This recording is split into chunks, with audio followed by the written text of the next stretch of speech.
Okay students, कैसे हैं आप सब लोग? आई होप आप सब लोग बहुत अच्छे हैं, बहुत अच्छे से अपनी मैथ्स को रिवाइज कर रहे हैं, प्रैक्टिस भी कर रहे होंगे। तो चलिए आज हम एक नया टॉपिक स्टार्ट करते हैं, दैट इज डाटा हैंडलिंग। तो जब भी हम डाटा हैंडलिंग की बात करते हैं तो जब भी हम डाटा हैंडलिंग की बात करते हैं तो इसमें हमारे पास क्या आता है कि एक ऐसी पीस ऑफ इंफॉर्मेशन जो हमें सिस्टमेटिक वे में आपको अरेंज करके रिप्रेजेंट करनी है, ठीक है। अब जैसे मान लीजिए आपकी क्लास में बहुत सारे बच्चों के अलग अलग सब्जेक्ट्स में अलग अलग मार्क्स आते हैं, तो उसको एक सिस्टमेटिक तरीके से कैसे अरेंज करा जाता है? In the form of report cards.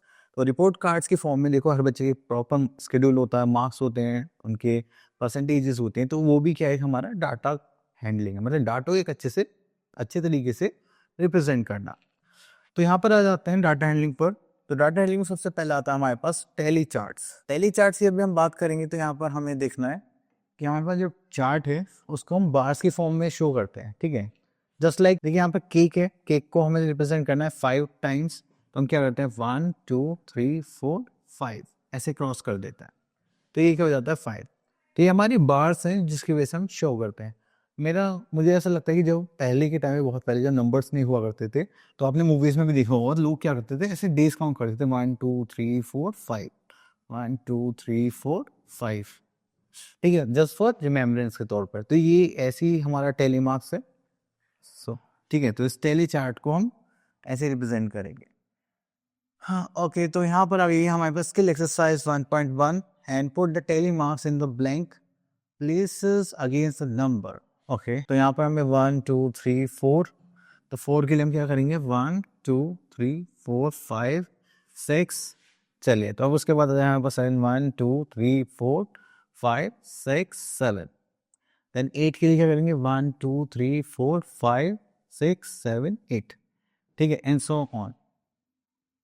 चलिए, बाकी की पार्ट्स आप लोगों के लिए लिखते हैं यहाँ पर हमें क्या गिवन है। चलिए, तो नेक्स्ट उसमें हमें यहाँ पर बोलेंगे पिक्टोग्राफ। पिक्टोग्राफ का मतलब क्या होता है? कोई भी डाटा हम रिप्रेजेंट करेंगे in the form of pictures, ठीक है। तो यहाँ पर देखते हैं, अब देखिए यहाँ पर जो हमारे पास पेस्ट्री है, यहाँ पे कितने बच्चों को पसंद है ये, हमने देखा यहाँ 1 2 3 4 5 किड्स को। तो ये पिक्चर्स की नंबर्स की फॉर्म में ना लिख के टेली मार्क्स की फॉर्म में ना लिख के हम इसको कैसे रिप्रेजेंट करेंगे? पिक्चर्स की फॉर्म में, ठीक है। चलिए नेक्स्ट आते हैं हम। Okay, Meena give return gift to her friends on a birthday. The number of each gift is represented as a pictograph, each picture represent 5 of those items. देखिए हर एक पिक्चर यहाँ पे कितने रिप्रेजेंट कर रही है 5। तो अगर हम कैप देखें तो 1 2 3 4 5 5 5 are 25, 5 3 are 15 and 5 3 are again 15 and 5 4 are 20। तो ये हो गए हमारे नंबर्स। तो चलिए यहाँ पर देखते हैं हम। तो यहाँ पर देखते हैं कि क्वेश्चन में हमसे क्या पूछा गया है, which gift are the maximum in numbers. तो सबसे ज़्यादा गिफ्ट कौन से नंबर्स में? अगर हम देखें तो यहाँ पर क्या है, कैप्स। तो चलिए यहाँ पर लिख देते हैं हम। Next is if all girls were given mobile phone then how many girls attended the party. अगर हम देखें तो यहाँ पर हमारे पास मोबाइल फोन कितने 15, एंड हमने हर गर्ल को क्या दिया, एक मोबाइल फोन दिया, तो इसका मतलब क्या है, हमारे पास टोटल गर्ल्स कितनी होंगी 15, ठीक है। तो जितनी नंबर ऑफ गर्ल्स है उतनी हमने फोन्स डिस्ट्रीब्यूट किया, तो यहाँ पे कर लेते हैं that is 15। Next is book were given to children who are below 5 years, मतलब 5 ईयर्स से छोटे बच्चे हैं, and how many children below 5 years were in the party.